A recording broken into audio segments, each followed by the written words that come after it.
बिस्मिल्लाहिर्रहमानिर्रहीम। अस्सलाम वालेकुम स्टूडेंट्स। आज के लेक्चर में हम सॉल्व करेंगे एक्सरसाइज नंबर 7.1 का question number 5 to question number 11। Lecture start करने से पहले मेरे चैनल को लाइक, सब्सक्राइब और शेयर ज़रूर कर दें। इसके अलावा डिस्क्रिप्शन बॉक्स में मैं अपना व्हाट्सएप नंबर शेयर कर रही हूँ। ऑनलाइन ट्यूशन के लिए आप मेरे से उस नंबर पर रब्ता कर सकते हैं। कंसेप्ट क्लियर करते चलते हैं। What is translation by vector. Page number 145 पे ये टॉपिक गिवन है।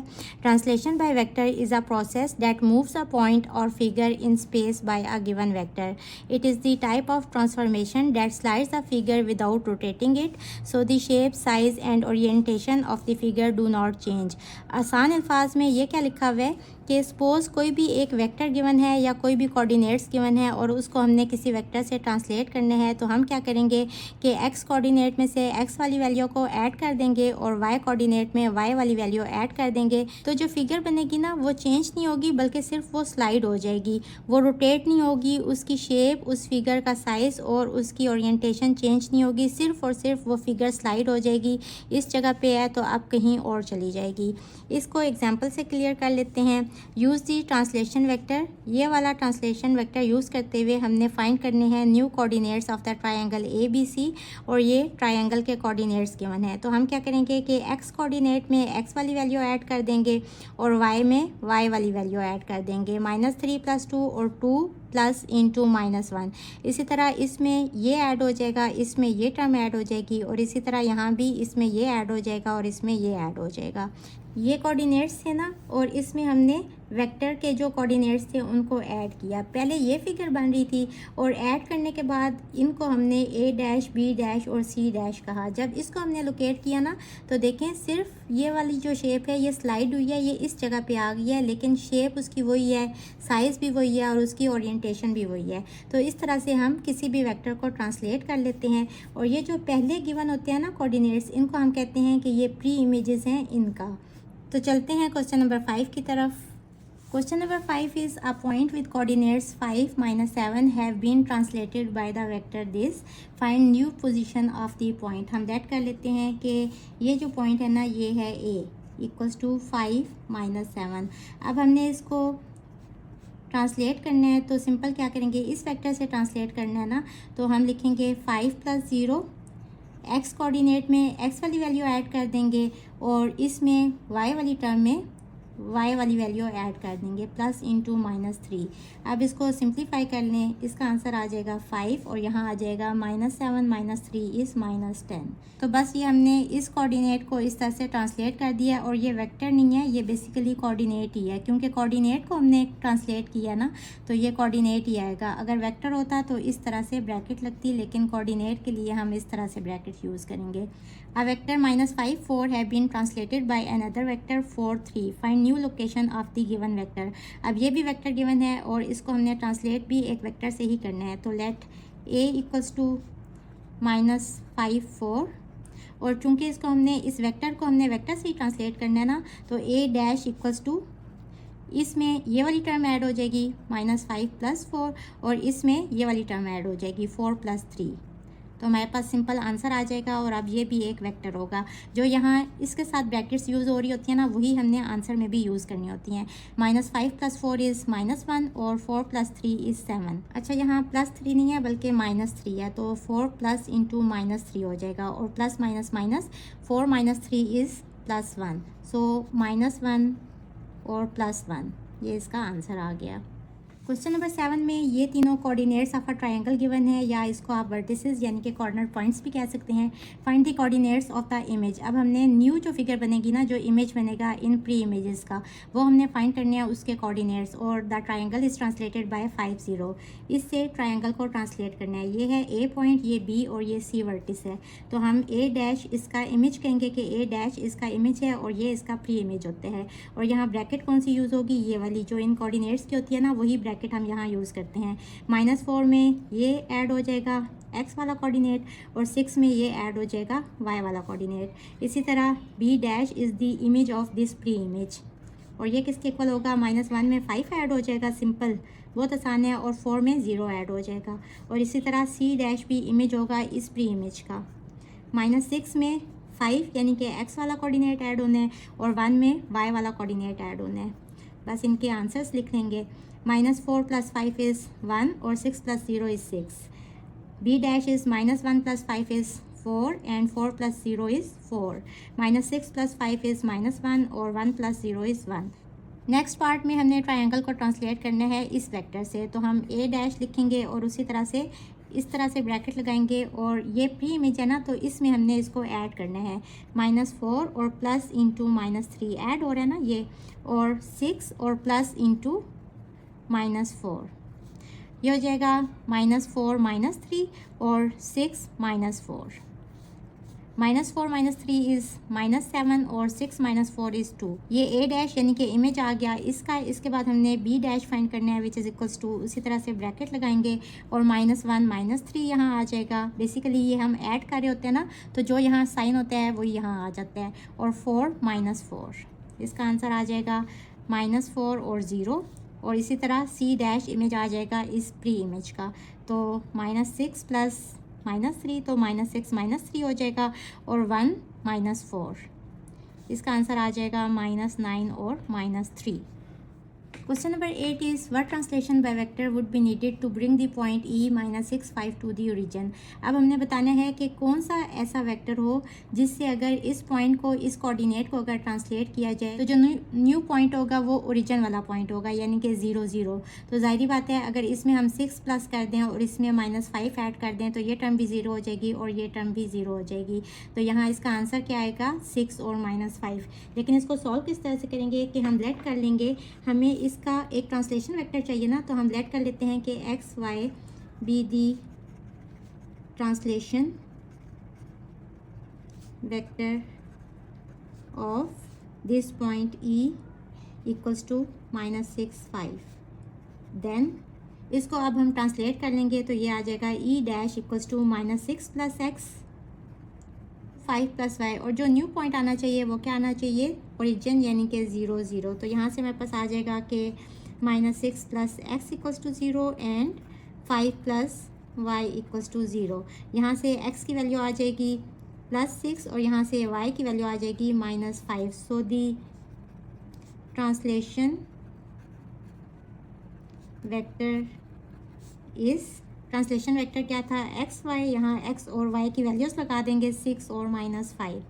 सो ये हमारा आंसर आ गया. इसके बाद क्वेश्चन नंबर 9 में हमें ये एक रेक्टेंगल गिवन है और हमने फाइंड करना है D C in terms of A and B.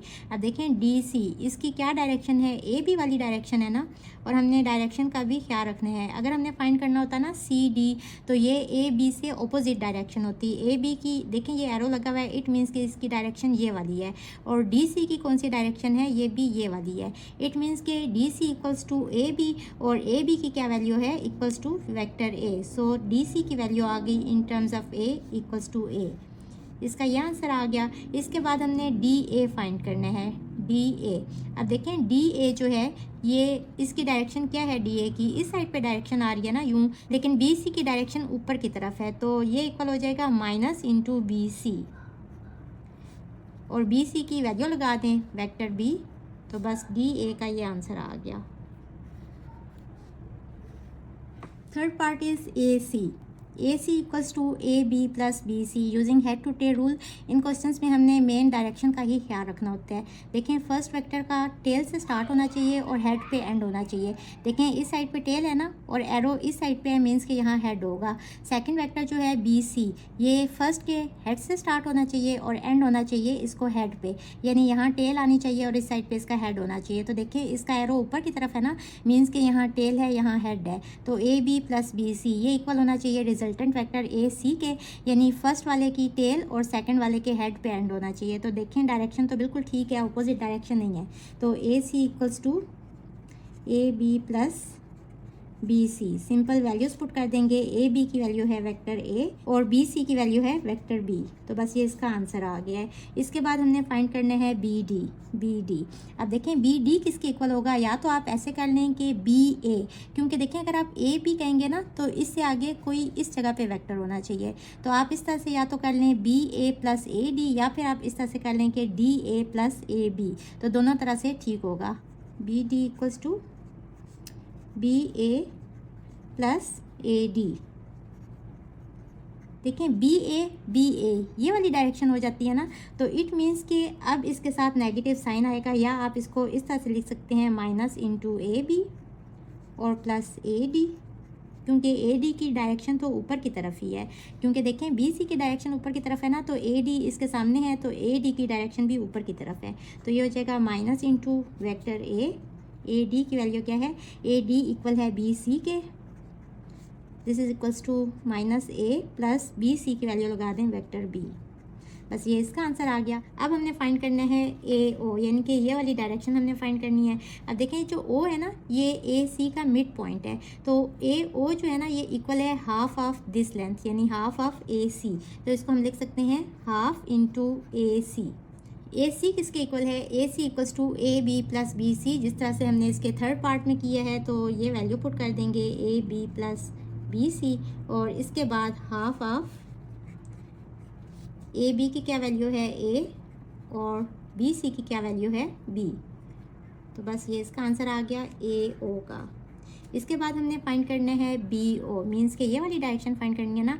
अब बी ओ इसका हाफ है, तो हम लिखेंगे B O equals to half of B D, और बी डी की वैल्यू हम फाइंड कर चुके हैं। या तो आप ये सारे स्टेप्स यहाँ कर लें, या फिर डायरेक्ट लिख लें कि from part 4 half of B D की क्या वैल्यू है माइनस ए प्लस बी। ये इसका आंसर आ गया।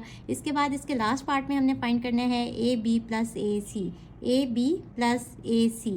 ए बी की तो डायरेक्ट वैल्यू लगा देंगे वेक्टर ए, और ए सी की वैल्यू क्या है, ए सी इक्वल है A B plus B C के, और फिर इसके बाद इनकी भी वैल्यूज लगा दें। ए प्लस ए बी की वैल्यू है ए, और बी सी की वैल्यू है वेक्टर बी। ब्रैकेट ओपन करेंगे तो ये हो जाएगा 2a प्लस बी। तो ये इसका आंसर आ गया। क्वेश्चन नंबर 10 भी क्वेश्चन नंबर 9 से मिलता जुलता है। Given that O P is equals to P plus Q and O Q equals to P minus Q and M is the mid point of P Q, find in terms of P and Q. अब देखें यहाँ given क्या है कि ओ और कौन कौन से पॉइंट्स हैं, पी और क्यू, ये 3 पॉइंट्स गिवन है। मींस के ये जो गिवन है ना ये ट्रायंगल के कोऑर्डिनेट्स होंगे। तो ओ एक मेन पॉइंट है, और ओ से ही पी की तरफ जा रहा है, और ओ से ही क्यू की तरफ जा रहा है। तो आपने खुद से ही यहाँ डायग्राम ड्रॉ कर लेनी है। सपोज ये पी है, तो अब ओ पी इसकी डायरेक्शन ये वाली गिवन है ना, देखें ओ पी, और ओ क्यू हमें चाहिए। तो चूँकि ये एक ट्रायंगल है तो यहाँ क्यू कर लेते हैं, तो ओ क्यू। अब देखें using head to tail rule, यहाँ दोनों की टेल है ना, तो मीन्स कि ये रिजल्टेंट वेक्टर है। और यहाँ से पी क्यू कैसे ड्रॉ होगा, ये इस तरह से इस डायरेक्शन में ड्रॉ होगा। इसकी डायरेक्शन जो ऊपर की तरफ होगी। एरो डालते हुए आपने खुद से ख्याल रखना है कि गिवन क्या है, और आपने जो ड्रॉ करना है उसकी डायरेक्शन आप कौन सी होगी। तो ये एक डायग्राम ट्रायंगल की ड्रॉ होगी। अब हमने फाइंड क्या करना है, P Q in terms of P and Q. अगर यहाँ से हम स्टार्ट करें तो P O plus O Q. अब यहाँ ओ पी की वैल्यू गिवन है ना, पी प्लस क्यू, और ओ क्यू की वैल्यू गिवन है पी माइनस क्यू। यहाँ भी इनके ऊपर एरोस डाल दें क्योंकि ये भी वेक्टर्स हैं। तो हमने यहाँ क्या लिख लिया, P O equals to minus O P, क्योंकि यहाँ इसकी डायरेक्शन ओपोजिट है ना। तो जब इसकी डायरेक्शन सीधी करेंगे तो नेगेटिव साइन साथ में आ जाएगा, माइनस इंटू ओ पी और plus O Q. Minus into O P की क्या वैल्यू है, पी प्लस क्यू, और प्लस ओ क्यू की क्या वैल्यू है, पी माइनस क्यू। इसको सिंप्लीफाई कर लें तो माइनस पी माइनस क्यू और प्लस वेक्टर पी और माइनस वेक्टर क्यू। अब प्लस पी और माइनस पी ये दोनों टर्म्स कट रही हैं, तो माइनस 2q। ये इसको हमने लिख लिया इन टर्म्स ऑफ q। इसके बाद हमने फाइंड करना है पी एम। अब यहाँ क्या गिवन है कि m is the mid point of P Q. m जो है ना ये p और q का मिड पॉइंट है, और हमने फाइंड क्या करना है, पी एम फाइंड करना है। पी एम इसकी डायरेक्शन भी ऊपर की तरफ है और पी एम की डायरेक्शन भी ऊपर की तरफ है। तो पी एम चूँकि m मिड पॉइंट है तो P M equals to half of P Q, और इसको आप इक्वेशन नंबर 1 कह दें। अगर ये अलग से आएगा तो आप ये सारे स्टेप्स यहाँ भी करेंगे, लेकिन मैं यहाँ इक्वेशन 1 यूज़ करूँगी और डायरेक्ट वैल्यू पुट कर दूँगी। पी एम की क्या वैल्यू आ जाएगी, 1/2, और पी क्यू की वैल्यू हम फाइंड कर चुके हैं, वो हम यहाँ लगा देंगे। तो माइनस 2q, 2 से कट जाएगा, तो इसका आंसर आ जाएगा माइनस वेक्टर q। अब हमने फाइंड करना है क्यू एम। देखें अब ये क्यू एम की डायरेक्शन पी क्यू की डायरेक्शन से ओपोजिट हो गई है, तो क्यू एम इक्वल होगा, पहले आप इसको इस तरह से लिख लें, माइनस इंटू एम क्यू। अब देखें एम क्यू, अब इसकी भी डायरेक्शन ऊपर की तरफ हो गई। अब एम क्यू किसके इक्वल है, half of P Q, half of P Q. अब सिंपल यहाँ पी क्यू की वैल्यू पुट कर दें फ्रॉम इक्वेशन नंबर 1, तो ये हो जाएगा 1/2 और पी क्यू की जगह पे हम पुट कर देंगे -2q, 2 से कट जाएगा और माइनस माइनस प्लस, तो क्यू एम का आंसर आ गया वेक्टर क्यू। इसके बाद हमने फाइंड करना है ओ एम, यहाँ से एक इस तरह से डॉटेड लाइन ड्रॉ कर लेंगे और हमने फाइंड करना है ओ एम। तो ओ एम इक्वल होगा, अब देखें ओ एम मीन्स के ये वाली डायरेक्शन है ना, ओ यहाँ पहले है और एम बाद में है और डायरेक्शन इस तरह से है एम की तरफ, यानी ओ पे टेल है और एम पे हेड है, तो इस तरह से एरो लगेगा। अब ओ एम किसके इक्वल होते हैं, using head to tail rule अगर देखें तो O P plus P M, O P plus P M. देखें दोनों के एरोस बिल्कुल ठीक हैं, ओ पी का एरो इधर होना चाहिए ना और पी एम का एरो यहाँ से ऊपर की तरफ होना चाहिए, तो देखें पी एम का वही एरो होगा ना जो पी क्यू का होगा। वैसे भी पी एम का मतलब कि पी से स्टार्ट है और एम पे एरो है, तो पी क्यू का एरो भी ऊपर की तरफ है, तो ये भी पॉजिटिव साइन के साथ ही आएगा। अब पी एम किसके इक्वल है, पी एम को हम लिख सकते हैं हाफ ऑफ पी क्यू, क्योंकि हमने बेसिकली तो इसको इन terms of P and Q लिखना है ना, तो हमारे पास तो पी एम की वैल्यू नहीं है, तो हम हाफ ऑफ पी क्यू करेंगे और पी क्यू की वैल्यू हम फाइंड कर चुके हैं और ओ पी की वैल्यू हमारे पास डायरेक्ट है पी प्लस क्यू, तो यहाँ इसकी वैल्यू लगा देंगे पी प्लस क्यू और पी क्यू की वैल्यू यहाँ से लगा देंगे, यहाँ लिख लें फ्रॉम 1। अगर आपको ये पार्ट भी अलग से आएगा तो आपने ये वाले सारे स्टेप्स यहाँ भी करने होंगे। तो पी क्यू की वैल्यू लगाएं -2q, 2 से काट जाएगा, ये हो जाएगा p प्लस क्यू और यहाँ रह जाएगा minus vector Q, Q vector और माइनस क्यू वेक्टर, ये दोनों कट जाएंगे, तो ओ एम का आंसर आ जाएगा p vector. Question number 11 is express A B in the form of x y and x i plus y j when A equals to this and B equals to this. तो जब हमने इसको A B की form में show करना है ना, तो इट मीन्स कि हमने इसके जो एक्स कोऑर्डिनेट्स हैं इनको माइनस कर देना है। ये है x1 y1 और ये है x2 y2, ये हो जाएगा 4 - 1 और 6 - 3, 4 - 1 इज़ 3 और 6 - 3 इज़ अगेन 3। अब इसको हमने इस फॉर्म में भी लिखना है, ये तो हमने इसको एक्स वाई वाली फॉर्म में लिख दिया इस तरह से, ये एक वेक्टर आ गया है, इस तरह से लिख लेंगे। इसके बाद एक्स आई प्लस वाई जे ये वाली फॉर्म लिखनी है हमने, तो ये इक्वल्स टू हो जाएगा, ये x वाला कोऑर्डिनेट है ना तो 3i और y वाला कोऑर्डिनेट है ये तो +3 और j। बस ये हमारा इसका फर्स्ट पार्ट सॉल्व हो गया। इसके बाद सेकंड पार्ट में भी हमें a और b कोऑर्डिनेट्स गिवन है। सबसे पहले तो हमने वेक्टर a b फाइंड करना है। जब भी वेक्टर फाइंड करते हैं ना तो उसके लिए हम ये वाली ब्रैकेट यूज़ करते हैं, और ये x1 y1 कोऑर्डिनेट है, ये x2 y2 कोऑर्डिनेट है, तो x2 माइनस x1 क्या है -2 और y2 -5 है और माइनस और y1 यानी कि 5, ये हो जाएगा 2 माइनस माइनस प्लस 2, 2 + 2 इज़ 4 और -5 इज़ -10। ये तो हमने ए बी वेक्टर फाइंड कर लिया इस वाली फॉर्म में, ये आ गया। इसके बाद हमने ये वाली फॉर्म फाइंड करनी है, तो एक्स आई प्लस वाई जे, यहाँ जो x कोऑर्डिनेट होते हैं ना ये वाला, इसको हम i के साथ लिख लेते हैं और y वाले कोऑर्डिनेट को हम j के साथ लिख लेते हैं, ये हो जाएगा 4i - 10j, ये इसका आंसर आ गया। अब नेक्स्ट हमने ये भी यहाँ b है, तो हमने सबसे पहले तो a b वेक्टर फाइंड करने हैं। दिस इज इक्वल्स टू -1 और -4 और -9, दरमियान में नेगेटिव साइन होगा और जो भी ये वाली वैल्यू होगी ना ये इधर आ जाएगी। This is equals to -1 - 4 is -5 और -9 माइनस माइनस प्लस, तो -9 + 7 इज़ -2। ये तो हमारे पास ए बी वेक्टर आ गया in terms of x y, ऐसे भी आप लिख सकते हैं, इक्वल्स टू -5 एंड -2। इसके बाद हमने एक्स आई प्लस वाई जे लिखना है ना, this is equals to -5i और -2j, ब्रैकेट ओपन कर लें, -5i और -2j। ये हमारा क्वेश्चन नंबर 11 कंप्लीट हुआ। होपफुली स्टूडेंट्स आपको आज के लेक्चर की समझ आ गई होगी। अगर आप मेरे चैनल पर नए हैं तो मेरी वीडियोस को लाइक, सब्सक्राइब और शेयर ज़रूर कर दें। इसके साथ ही मुझे दें इजाज़त, अल्लाह हाफिज़।